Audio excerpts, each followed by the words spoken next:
Rasululloh doimo tabassum yurardi. Qarang, yuzlaridan, chehrasidan tabassum arimas edi. Qop-qora soqollik, qop-qora qoshlik, kamon kabi, yoy kabi uzun, ko'zlarini qorachig'i oqidan ajralib turadigan, qop-qora soqolli inson bo'lganlar.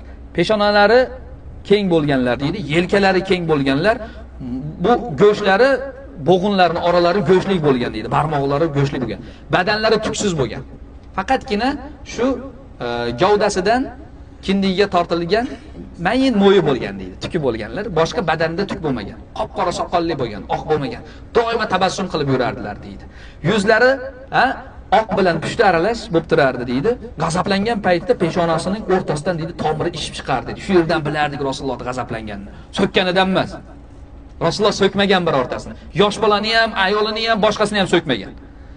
G'azablanganini deydi, qizargan paytda peshonasidan tomiri izi chiqib turardi deydi. O'shandan bilardik deydi.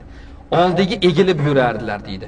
Katta-yu kichikka birinchi salom berardilar deydi. Biror sahoba Rasululloh sallallohu alayhi vasallamdan oldin salom berishlikka muvaffaq bo'la olmasdi deydi. Yosh bolaga ham salom berardi deydi. Yerda o'tirib, xon taxtada emas, yerga dasturxon solinib yeyishlikni yaxshi ko'rardi. O'ng qo'li bilan yerdilar deydi. Ovqatni yoqtirsalar yerdilar, yoqtirmasa yemardilar. Biror marta bir ovqatni yomonlamaganlar deydi. Yoqmasa yemardilar, yoqtirsa yerdilar deydi. Keyin payg'ambarimiz sallallohu alayhi vasallam yonboshlab yotmardilar, ovqat paytida ham yonboshlab yotmardilar deydi. Payg'ambarimiz sallallohu alayhi vasallam ana shunday zot bo'lganlar. Bo'ylari o'rta bo'lgan, uzun ham bo'lmagan, qisqa ham bo'lmagan deydi.